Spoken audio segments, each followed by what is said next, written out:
Hai semuanya, Assalamualaikum warahmatullahi wabarakatuh. Ketemu lagi bareng Bella Fauzi di YouTube channel aku. Hari ini aku kedatangan tamu istimewa tak lain dan tak bukan adalah siapa tak kenal dia, Bapakku Dewek. Boy anak orang kaya. Oh iya benar. Tapi ini bukan Boy ya, ini Bapak Ikang si ya. Boim, Kak Boim. Boim, sopo meneh ke Boim. Nah, jadi sore hari ini aku sama Ayah mau kita kayak sharing, sebenarnya Ayah sih, lebih ke Ayah yang sharing tentang properti gitu. Kenapa di video kali ini aku memilih tema properti? Karena kan aku memang udah setahun belakangan ini udah lebih sering nemenin Ayah ke proyeknya. Jadi aku tahu seperti apa pekerjaannya, kalau di lapangan tuh seperti apa gitu ya, dan juga masalah-masalah dan tantangan yang dihadapi gitu. Terutama di masa-masa pandemi seperti sekarang ini, kita tuh pengen tahu juga kira-kira seperti apa sih strugglingnya pengusaha-pengusaha properti di luar sana. Dan mungkin nanti juga Ayah bisa kasih tips gitu ya, sedikit tips buat teman-teman yang mau punya rumah tuh gimana gitu. Buat milenial atau misalnya ada orang yang pengen beli rumah tapi ya mau di tengah situasi seperti sekarang kan orang kan juga dihimbau untuk stay at home, work from home. Tapi gimana mereka bisa work from home kalau rumah aja belum ada gitu kan. Nah, jadi mungkin nanti Ayah bisa sharing tentang itu juga gitu. Silakan Bapak Ikang Fauzi, siapa tak kenal dia, Boy. Silakan. Jadi begini Kak Bella, kan Kak Bella sendiri udah beberapa belakangan ini udah sering ke proyek ngelihat kondisinya seperti apa. Dan yang namanya properti itu kita berada di industri yang paling atas gitu, karena industri ikutannya tuh banyak sekali ya. Industri ikutannya tuh ada lebih daripada 170 lebih industri besar ikutannya. Contohnya kayak pabrik cat, contohnya kayak tempat orang restoran. Nah itu tempatnya kan properti juga gitu. Iya betul. Atau hotel ya, atau kantor dan sebagainya. Itu produknya ya. Iya. Jadi turunannya dari produk itu tuh banyak sekali yang berkaitan dengan itu ya, supplier dan sebagainya. Jadi intinya kalau seandainya properti ini kita pernah hitung survei ya, yang terkait langsung dengan tidak langsung itu sampai ada 30 jutaan lebih itu. Itu ada hitungannya, ada kalkulasinya semuanya, ada risetnya. Dan itu kurang lebih 15% dari penduduk di Indonesia. Jadi apa? Kalau properti ini bermasalah, berarti pembangunan juga bermasalah. Itu. Kedua, ekonomi juga akan berhenti karena faktor ikutannya banyak gitu, yang sampai ke UMKM juga ada yang terkait langsung dengan bisnis real estate atau properti ini. Jadi memang sangat layak properti itu untuk dilihat dan diprioritaskan gimana caranya dia supaya tetap bisa berproduksi dan bisa dan satu hal juga kalau kita bicara outlook dari kemajuan dari suatu bangsa, kan yang kita lihat pertama fisiknya juga itu pengaruh ya. Jadi suatu bangsa ini bisa dibilang maju infrastruktur. Kalau infrastruktur maju, ikutannya juga maju tuh. Industri mobil dan sebagainya, dan industri sampai food industry juga bisa ikutan maju karena itu saling terkait, karena itu berkaitan dengan biaya distribusi juga yang di-impact daripada kemajuan dari faktor properti itu. Makanya Jokowi kan mendahulukan itu kan, banyak kemajuan kita di bidang itu. Jadi memang faktor real estate ini sangat harus bisa diupayakan gimana caranya, diberdayakan faktor-faktor yang terkait ya, misalnya kayak kita konsumen, industrinya, ada konsumen, ada pemerintah. Nah ini 3 faktor ini harus saling memberdayakan gitu. Iya betul. Supaya bisa dipertahankan, masih bisa berproduksi dan masyarakat masih bisa mengonsumsi properti sesuai dengan kondisinya gitu. Betul. Itu intinya satu itu. Nah sekarang kejadiannya adalah pandemi, resesi. Jadi semua berdampak, tidak terkecuali dengan dunia real estate atau properti. Baik yang skala besar, skala menengah atau skala kecil. Tapi orang kemampuannya kan turun. Iya, Misalnya daya orang yang belinya tadi dia menurun. mampu beli rumah 1 miliar lah dia punya apa budgetnya. Iya. Dengan adanya pandemi itu, dengan kondisi bisnisnya terganggu ya mungkin kemampuannya bisa sampai, ya kalau seandainya resesinya sampai minus 6% ya bisa-bisa yang tadi 1 miliar kemampuannya jadi 100 jutaan juga bisa begitu gitu loh. Nah, serendah-rendahnya itu ada di perumahan yang namanya perumahan rakyat. Iya, Nah, ini subsidi ya. yang kita bilang tuh FLPP ya, perumahan yang juga disubsidi oleh oleh pemerintah. Yang ini yang harus dipertahankan. Supaya ini tetap diabsorb, bisa dikonsumsi dan tetap diproduksi dan layak untuk diproduksi. Dan lebih jauh juga ini bisa menjawab kebutuhan kondisi pandemi ini, new normal ya. Jadi bagaimana membuat suatu hunian yang dipraktekkan atau dilakukan PSBB, ya kan, pola itu new normal dengan kehidupan dijamin dia bisa nyaman di situ, sehat. Nah itu mulai dari desain rumahnya juga harus ada perubahan di situ, gitu ya. Begitu dengan kebutuhan lebih jauh lagi, work from home, ya kan. Dulu misalnya orang bisa menunda, katakanlah saya nih mau, ini buat milenial nih ya. Jadi yang ini mungkin tipsnya juga nih buat milenial yang dulu berpikir mendahulukan kepentingan untuk hura-hura, dalam arti kata mungkin untuk wisata dan sebagainya. Itu kan ada budget tersendiri dan besar gitu. Karena kondisinya nggak bisa liburan, Nah, mungkin bisa beli rumah. Alangkah baiknya dana itu, budget itu dipakai untuk investasi di rumah. Jadi supaya dia tetap produktif. Manakala nanti udah memungkinkan lagi, dia bisa melakukan itu dengan lebih punya berdaya guna yang lebih kuat gitu. Paling nggak udah punya rumah gitu ya. Dia punya rumah dan dia bisa kerja di rumahnya di situ. Jadi kita harus membuat rumah yang layak untuk dia melakukan kegiatan nyaman di rumah dan produktif dia di rumah. Apapun dia punya kerjaannya gitu. Kira-kira begitulah. Nah, berarti kedepannya nih rumah-rumah yang akan dibuat oleh para developer ini kedepannya juga harus menyesuaikan dengan konsep new normal tadi. Ya. Benar. Ya, saya ngelihat ya kalau dari masing-masing melakukan shifting, menyesuaikan diri sesuai dengan kondisi sekarang. Sekarang dalam kondisi seperti ini, ya time to buy, karena emang sekarang ini ya saatnya, karena dia harus berproduksi terus, dia harus kerja di rumah, berarti nggak mungkin dia kerja di kos-kosan, ya nggak mungkin dia kerja di rumah orang gitu kan. Jadi dia harus punya tempat sendiri ya. Jadi ini memaksa dia untuk membeli kondisi sekarang rumah yang pas untuk dia melakukan kegiatan gitu. Nah jadi dalam kondisi seperti itu ya ditawarkanlah apartemen juga yang layak untuk dibuat work from home. Karena yang tadinya mungkin dia harus setiap hari ke kantor, sekarang mungkin dalam seminggu 2-3 kali, mungkin sekali, iya kan? Sisanya di rumah.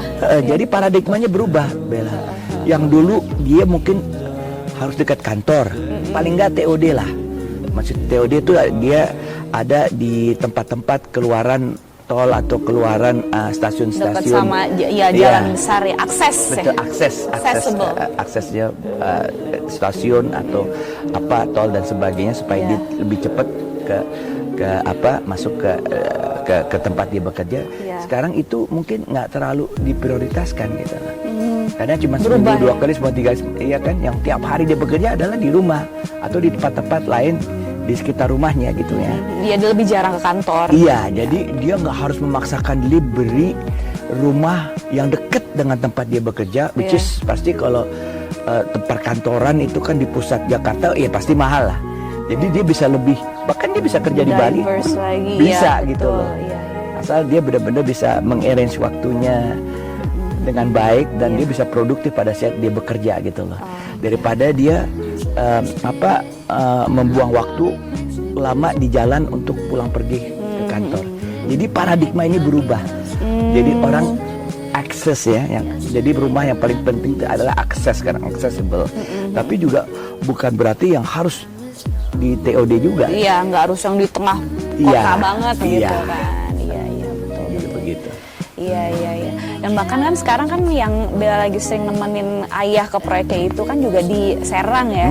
Serang, Banten. Nah, salah satunya adalah Bumi Mutiara Serang itu sendiri kan juga dekat sama kayak terminal bus, terus dia juga dekat sama pintu tolnya gitu kan. Nah, kalau misalnya ayah ngelihat di Serang sendiri, ini kan maksudnya memang bukan pusat kota ya, tapi ya Serang sendiri udah kota, tapi kan bukan yang kayak Jakarta gitu. Nah, ayah ngelihat masyarakatnya sendiri, terutama untuk anak-anak mudanya, di era pandemi sekarang ini masih ada nggak sih yang pengen untuk beli rumah sebenarnya? Ya, terakhir kan kalau kita tuh kasih nilai tambah, approach-nya tuh lebih kepada sentuhan pribadi ya. Kalau ada kan kakak lihat sendiri kalau ada mereka yang jadi beli di perumahan kita, foto sama-sama ayah sama kamu gitu loh. Jadi kita menganggap dia welcome to the family gitu loh. Jadi mereka nyaman, kita yang akan mempertanggungjawabkan kenyamanan dan keamanan dia dia di hunian dia itu, dan dia merupakan bagian dari keluarga kita. Bahkan dia bisa menjadi agent dari marketing kita gitu. Jadi nggak kemana-mana lagi, kita berputar di antara family Bumi Mutiara Serang ini. Betul. Nah, jadi pada saat itu kita juga memberitahu bahasanya pilihan dia tuh banyak gitu. Dia ada, kita membagikan dalam yang namanya cluster. Jadi cluster perumahan itu. Kita di situ kan ada cluster Simponi which is itu perumahan FPP tapi dengan kualitas yang terbaik gitu ya, karena unitnya juga nggak sembarangan itu, bukan kaleng-kaleng pemirsa. Kalau mau tahu lebih banyak bisa follow Instagramnya @bumimutiaraserang. Ya, itu kebetulan salah satu pengurusnya saya. Kakak. Gitu, @bumimutiaraserang ya. Gitu di atas itu ada klaster yang namanya klaster premier, yang lebih besar, coupling rumahnya, dan juga rumahnya juga ada yang 1-2 lantai juga gitu. Nanti kita akan bikin lagi cluster signature dan sebagainya sampai ke depan. Nanti itu akan dibangun juga yang komersial ya. Kita lihatlah kondisinya. Kalau sekarang mungkin nggak saatnya membangun hotel gitu, saya pikir sekarang ini nggak saatnya lah kita membangun hotel. Jadi kalau kita pikirkan komersial, hal-hal yang sifatnya yang lebih dibutuhkan oleh masyarakat, dan bisa menjadikan masyarakat itu lebih produktif lah menggunakan properti kita gitu. Iya betul. Jadi di rumah tuh bisa benar-benar optimal ya segala kegiatan. Pilihan dia jadi banyak kan ya kayak, dan kita udah mulai mendesainnya kayak yang gimana sih kalau yang namanya new normal, ya kan. Jadi walaupun rumah rakyat, kita udah siapin tuh, begitu tamu datang, dia cuci tangan dulu, baik dari depannya, dari gate-nya, maupun dia sampai ke rumahnya juga begitu kan. Ke rumah dia sendiri seperti itu, ada protokol PSBB itu kan ya. Udah gitu dia buka sepatunya juga di depan kayak orang Jepang lah. Orang Jepang tuh udah begitu dia pola hidup di rumahnya itu, kenapa dia nyaman dan aman gitu. Kita sekarang seperti itulah. Jadi kita edukasi mulai rakyat yang berpenghasilan dari bawah sampai edukasi yang ke atas gitu. Jadi mereka juga sekarang appreciate dengan hal-hal seperti itu, karena mau nggak mau ya kita hidup dengan kondisi seperti ini ya. Mungkin ini kita nggak tahu 1-2 tahun, jadi kita lama-lama akan jadi terbiasa dengan kondisi ini. Kita nikmatin aja gitu kan, dan kita jaga kesehatan kita sama-sama dan keamanannya gitu. Dan begitu juga dari rumah yang paling kecil sampai rumah yang terbesar kita lakukan seperti itu gitu loh. Protokoler PSBB itu, keamanan daripada itu. Dan juga yang kedua kita bikin juga yang namanya pandemi ini kan touchless ya. Jadi berarti kita bikin smart home. Itu masuk ke smart home, touchless itu sebisa mungkin kita nggak megang kayak gini. Bener, dari depan, dari masuknya ke perumahan itu ke rumahnya dia tuh sesedikit mungkin lah kita hindari hal yang yang memegang. Jadi semuanya bisa lewat handphone gitu dia. Iya sih. Dia buka, dia apa Matiin lampu, nyalain lampu, iya AC sih, dan sebagainya. Betul. Nah, hal-hal kayak begitu kita udah masukin sekarang ke Teknologi suatu juga. program atau paket dari perumahan itu sendiri. Sehingga kita sangat peduli ya terhadap keselamatan dan nasib ya saudara-saudara kita Saudara semua kita, ini ya. supaya hidupnya Karena lebih konsumen kan big family juga. betul, lebih berkualitas dan mereka bisa bertahan, bahkan bukan hanya bertahan tapi tetap produktif dan hidup happy di rumah dia sendiri. Gitu. Desainnya juga mengikuti pola-pola itu, minimalis, modern seperti itu. Dan juga kita juga kan selalu ayah pikir taman seperti itu karena ya orang bekerja di rumah kan perlu juga ngelihat Refreshing juga, iya. refreshing di gambar Olahraga, taman-taman, iya. olahraga.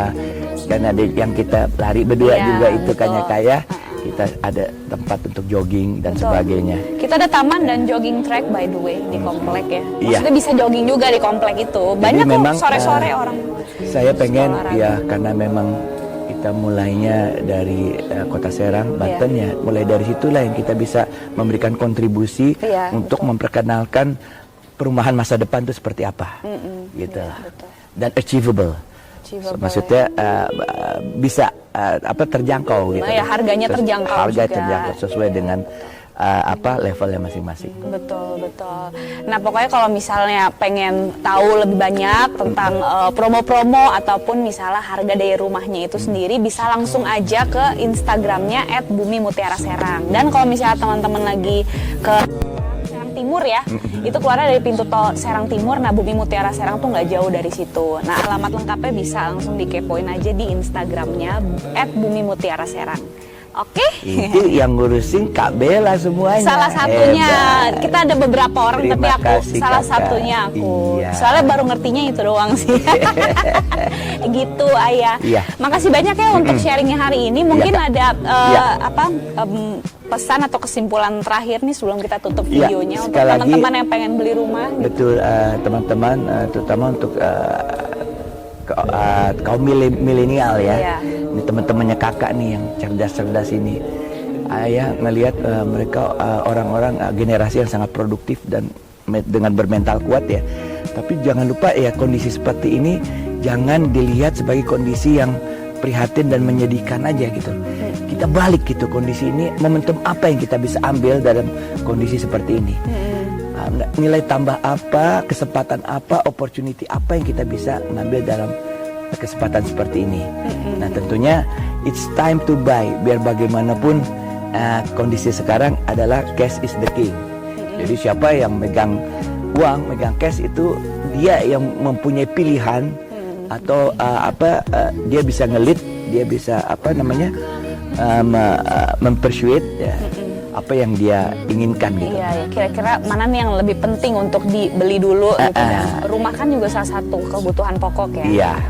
Jadi dia yang bisa, penentunya adalah orang yang punya uang sekarang. Jadi gunakanlah uang Anda secerdas-cerdas mungkin. Tabungannya. Ya, Iya. atau tabungannya, dan sebaik-baik mungkin untuk masa depan yang lebih baik. Oke, dan rumah kan investasi juga gitu. Jadi kalau misalnya kita beli rumah tuh ya nggak mungkin mubazir juga gitu kan. Karena kalau nggak kita tinggalin kan kita bisa buat investasi juga untuk jangka panjangnya. Jadi ya Iya. benar sih, setuju aku sama Ayah. Jadi gunakanlah uang kalian secerdas-cerdasnya guys ya sih. Iya. Jangan sampai udah terlambat, udah tua nggak punya rumah. Oh, sedih banget itu. Jangan sampai. Biar gimana, rumah adalah faktor utama di mana kita bisa melakukan kehidupan kita lebih terarah dan lebih terukur. Oke, siap. Thank you Ayah sharingnya. It's so nice talking to you. Always So nice. Talking to you, Bella Beauty. Thank you Ayah. Iya, anak. Thank you so much, dan terima kasih juga untuk teman-teman yang sudah menonton video ini. Silahkan komen di bawah what you guys think about this video, me and my dad ya, talking about property. Apakah kita harus bikin video seperti ini lagi lebih sering, atau teman-teman ada usul tema lain yang bisa kita bahas bareng sama Ayah. Oke, silahkan komen di bawah ya. Terima kasih banyak sudah nonton videonya, semoga berfaedah dan bermanfaat. Bye, thank you.